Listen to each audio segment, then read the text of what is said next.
Hi, this is Mark from Skywagon University. Today we're going to be looking at a tale of two tales, a tale of two bonanzas. It's all about tails and differences on these two planes. So the first one, I happen to have them both here at the same time, so it's handy.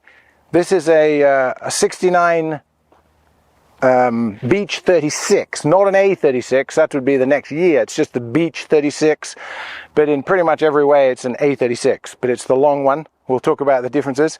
And then that one is a also 69 E33 Bonanza / Debonair. But let's get into the details of, it's not actually a Debonair, but the main thing about both of these I want to show is the fuselage differences and their tails. That's why it's a tale of two tales. So let's have a closer up look at this one first. Closer look at the conventional tail, which is, 60 when the Debonair started, right through to the end of the F-33. The V-tail obviously is a 2, no vertical fin. This is literally just a horizontal stabilizer fixed with an elevator, 100% conventional, with a trim tab on both sides. So there's very, very effective trim, a normal rudder, and there's an AD on the hinge points of the vertical fin, and not a big deal, it's just an inspection for cracks. And then this tail cone looks longer. It's a speed mod. You see this on V35s, S35s, you see them on, so this longer tail so lets the air come off that plane with less drag or something. So that's something that's on these. But that is what I call the normal tail. And they're the same speed as a V-tail. There's one more thing sticking up into the wind, so it could be a little bit slower, but barely. But they don't wallow. V-tails are known for sort of sitting there like this because of the V, and you just load one rudder to stop it doing it. But why bother? Why not just have one of these? So a quick view of the left side of a Bonanza. No baggage door, no human door. It's just a single doored plane on this side. When let's go to the other side. Okay, so on the right side of a Bonanza, a V-tail 35, a 33, a 36, even the Barons, very conventional, single door for humans, 4 seats or 6, and a baggage door. And they are very well built Bonanzas. The door works like this: shut it, close the handle. It over-centers a handle in the front that you can obviously operate from inside. No top latch like an Arrow or a Commander or a Mooney. No Mooney. To open it, just open it. It goes out till it clicks. There's a rod down here. Do not let a non-Bonanza savvy person try and shut it, because they'll be pulling on it, trying to release a mechanism that isn't going to release. To release it, you just gently push down with your toe, and it releases it. And again, like a Mooney, no slamming. Put it in the hole, close the mechanism.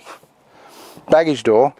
Flap has actually got a wing walk on it, and you could stand on it. I just don't. Baggage door. Just very conventional. Now, because this is an E33, it's got the small baggage door. If this was an F33, it would have a baggage door that size, which is the Baron's baggage door. So a lot of aircraft manufacturers move parts between models, and you think, oh, I got a different model. It isn't. There's Baron parts on Bonanzas, Bonanza parts on Baron. They kind of share stuff. Like this fuselage is, as I said, the B55 or E55 Baron fuselage, but with one engine. So baggage door, again, no slamming, closes like that. So that would be great. 4 seats, a little bit of baggage, 520 engine. We'll look at engines later. But let's go and look at the A36/36 fuselage difference between this and it. So here we are on the 36 model. It says A36. That's just somebody's dreaming, A36. 69 was a Beech 36. So this is a 69 Beech 36. The A would be a 70 or newer.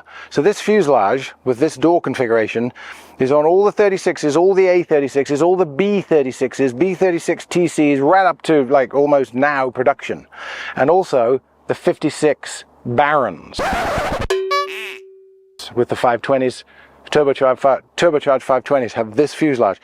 It is 10 inches longer than that fuselage.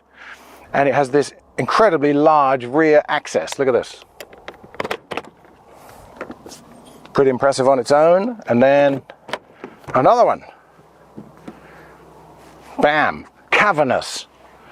So, I mean, very tempting to load with lots of things, but it's aft of the wing, so it's easy to badly load it. You have to be careful loading them for center of gravity issues. So this would be 6 seats. This plane, for some reason, lost its 2 rear seats in its life, so it's 4 seats. But the tabs are here. If you look in here, you can see where the seat bases go. The intercom plugins are in here. So that would literally be 2 other full-on seats, like a proper 6-seater. But you've got to be very careful about loading it. Like in my Mooney, I can't really load it aft. There's nowhere to put anything. You know, it's like, it's smaller, it's further forward, it's above the back of the wing. You'd have to be working really hard to get it out of its center of gravity envelope. This, everything is behind the wing.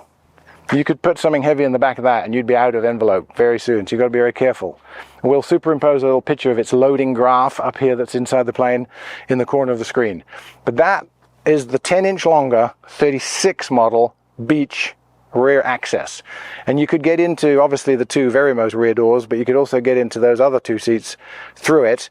And some people fly them with a middle seat out and have the back seats with 2 people, or some people have the middle row out and have the back with 2 people and nobody in the middle for just giant legroom. So let's look at the interiors of them. Hold on, before we go forward with looking inside, this is how they work. This first one closes first, and there's a latch here that goes down, puts a pin in the top and the bottom, so that's closed. This one, very similar inside door, the handle to the inside of the front door, closes, turn, lock. And there's a handle for climbing up and getting inside.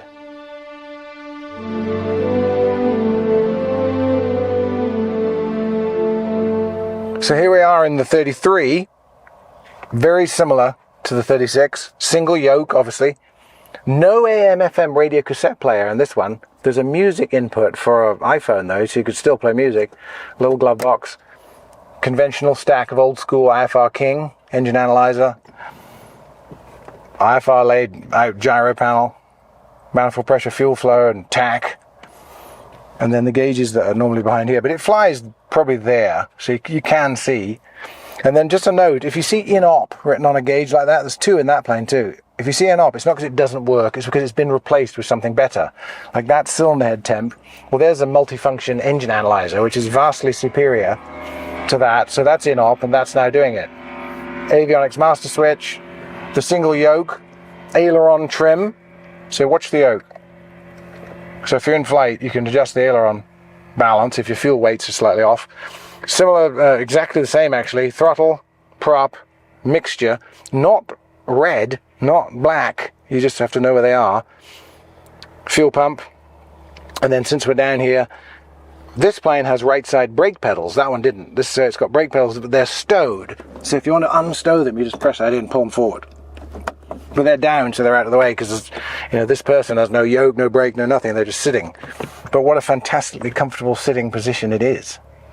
Over here, same, battery, alternator, ignition, outside air temp. So the starting sequence would be mixture and throttle in, boost, crank it, crack the throttle, get it idling. This yoke, obviously being a single, is the swing over. I think I've shown this in another plane. It just goes over like that so the other side can fly. You can do it in flight, it's kind of awkward. And if this is nicely lubricated, it's easy. There's 2 positions too. There's one there, and then there's another pull of the little knob, and then there's the lowrider right there. I normally have it here, just for convenience. But supremely comfortable in the front in a Bonanza. So, let's have a little bit more of a look outside at the engine and various other parts. So, Bonanza wings and Baron wings. This wing from here out is outboard of the engine of a Baron, so very similar. And the B36 TCs have an extension on this same wing, so it's all going to be a very similar design. They all have this spar there. That's not a skin over the spar, that is the spar. And it's thick. I mean, look at one from the front, it's thick. It's like a foot thick. Very, very strong wing. Where it meets the fuselage and goes in, it meets a web with a whole load of bolts behind the seat underneath, and there's an AD for an inspection every 500 hours in there. So when you're looking at Bonanzas, look at the 500-hour spar inspection AD. They're looking for cracks. Not many are cracked. And the ones that did crack were probably the T-34s because they were aerobatic and they were subjected to more Gs than just a general flying plane. This is the rear spar. It's just under there. It's obviously much smaller than the main spar. And the way the wings are held on, they remove each from the side, just like a Cessna would, not like a Mooney. A Mooney comes off from underneath. The whole thing is one piece. With my handy little multi-tool, you just pop off this cover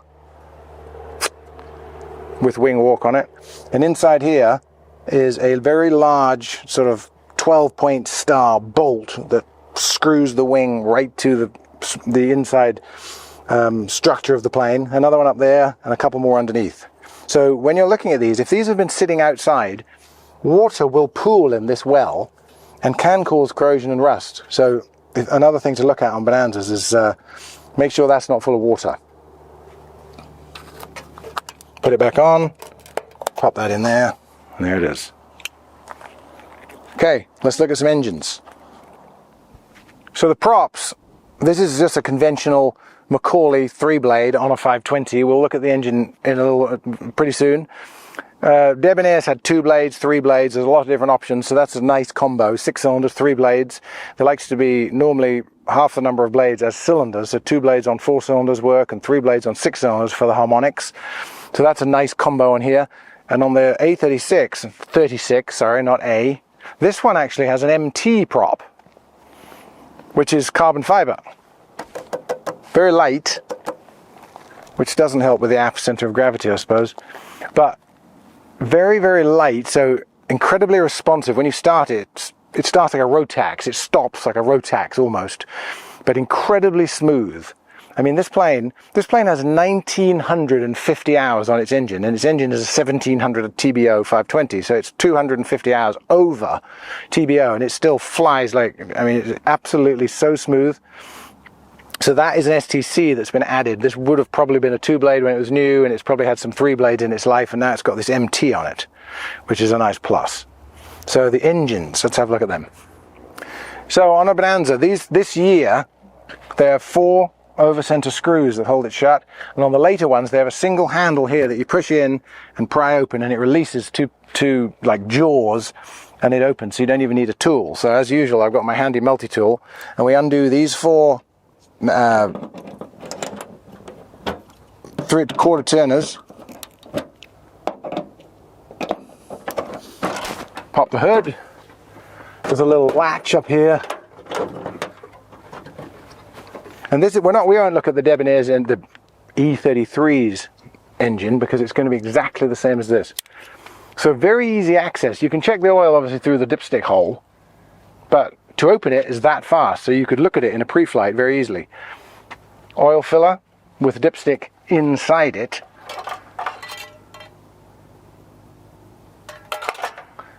And then the engine is an IO 520, so I injected, O opposed, 520 cubic inch displacement, Continental with a 1700 hour TBO.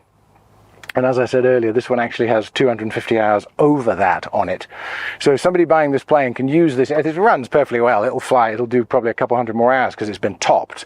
The 6 cylinders have been changed, so it's got more life in it. But this would be an ideal candidate to put an IO 550 in it, which would be obviously 550 cubic inches. And that makes these very, very fast. A lot of the cubic inch, the extra cubic inches in a 550 in a Bonanza translates to speed, whereas in a 206 or a 210, well, 210, a 206 or 185, it transitions into takeoff performance and climb out. So these with 550s are fast. The 520s are pretty fast, but the 550s are even better than that with barely any more fuel burn. But other than that, very conventional layout. They're not sitting on a mount that's holding the back of the engine like this, like on a 182. They're sitting on the wheel well. The front wheel well is a box section, and the engine sits on it. It's very solid mount, very easily accessible, and lots of room in it, especially if it's not a turbo like this. There's a lot of access back here. I mean, look at that oil cooler, look at that oil filter. You could just undo that right here and do it and change it with one hand in your pocket. It's so accessible. So yeah, engine options. Okay, 520 in this, 550 you could have. The Debonairs prior to that E, from 60 all the way up, they could have been 185 horse, they could have been 205 horse, 225 horse, 260 horse, 285 horse, 300 horse. So there's all those variants that you'll see on the way up through that just fit in with a very little modification. So it's there's a lot of ways to make a Bonanza faster and faster as they evolve newer and newer. The bigger engines got put in the new ones, and you could put that engine back into the older ones and improve the older ones. So some of these old ones, like these 60s Debonairs and older than that, are vastly improved with a bigger engine. So we've covered the basic similarities and differences between some of the 35, 33, 36 beach models, and there's a lot more to them, but since I had these both here, I thought we'd look at them both. So enough of that chat. We're just going to take the E33 up for a quick run around the pattern and see how she flies.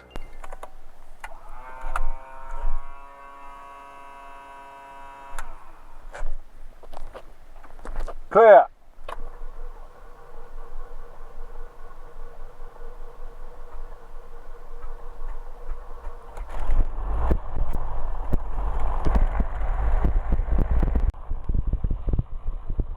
So starting it, I already started it, but starting it would be... Traffic, Sky High, 48763. Throttle mixture in, prop in, master on, mags on, boost pump on, get fuel flow, boost pump off, crank, start. But when it's hot, you do a hot start. Full throttle but no mixture, and then swap them in when it's running. Test, test, test, test.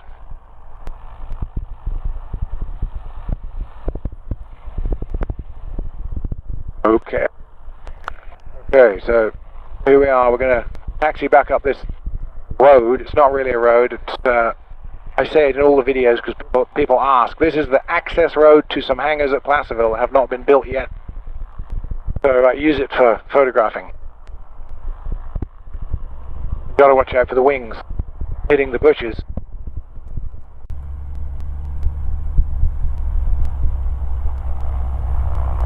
Okay, control. Instruments.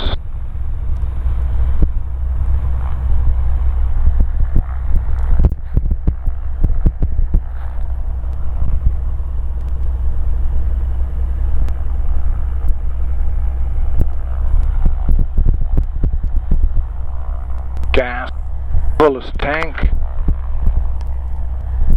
attitude, run up.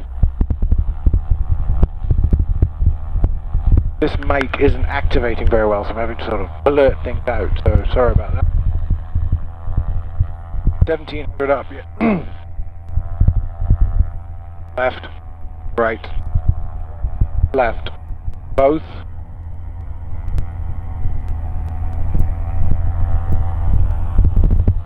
Prop.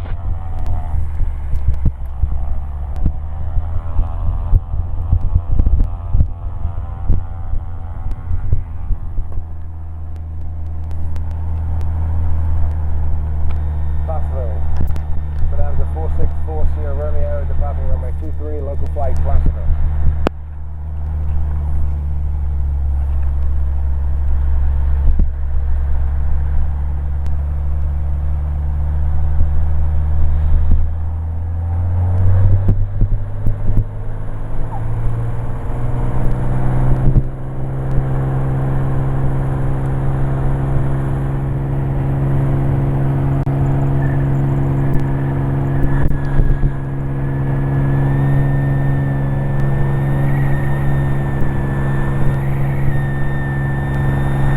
Gear coming up.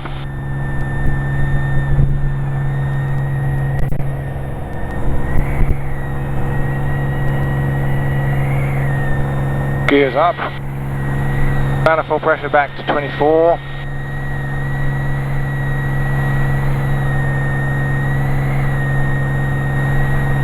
RPM back to 24.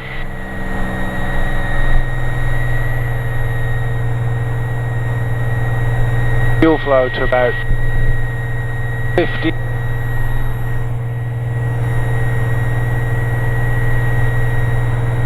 Right there.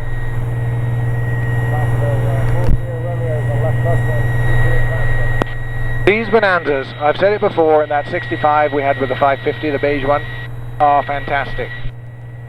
I mean, 4 seats, comfortable, big. I mean, look, we're already at pattern altitude, barely taken off. Smooth, lots of room in them, lots of headroom in them.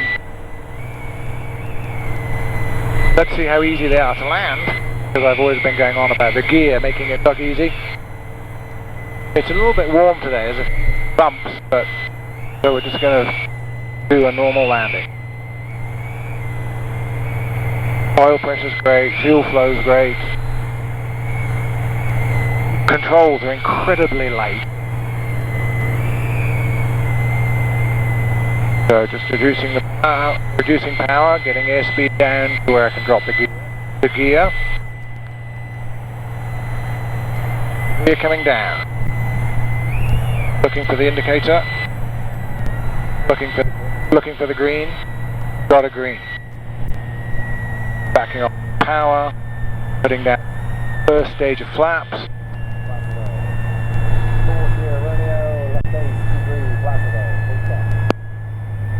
It doesn't take long to go around the pattern in the Bonanza, that's for sure.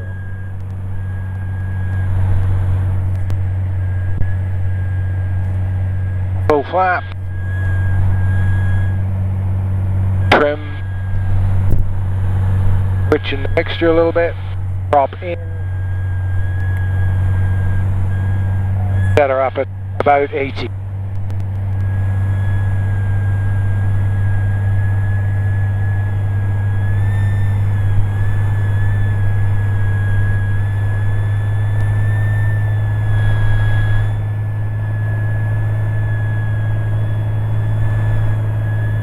Perfect.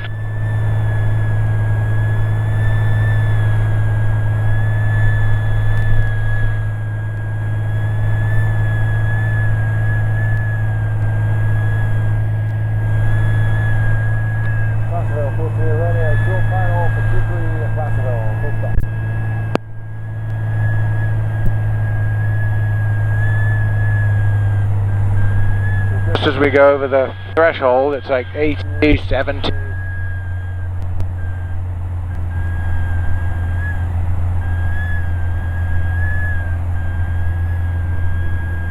Hold her off and let it land.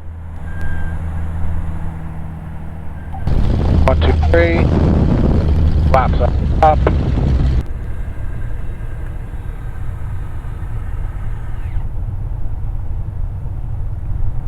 Turned off at the first taxiway. So, Bonanzas are very, very user-friendly, very, very well built. So that's just the basic description between the differences between this and a 36, and the 36 would have flown a lot like it, just a little bit longer in the fuselage. So let's park it. So we made it. This is Mark from Skywagon University. A quick comparison between a couple of beaches. Life's a beach. If you like these videos, we're going to put a subscription thingy here, click on, and there's a bell, and then get notifications of new videos. And now that summer's here and we've got a lot of inventory in, I'll be doing a few more. We had a bit of a slack period, but thanks for watching.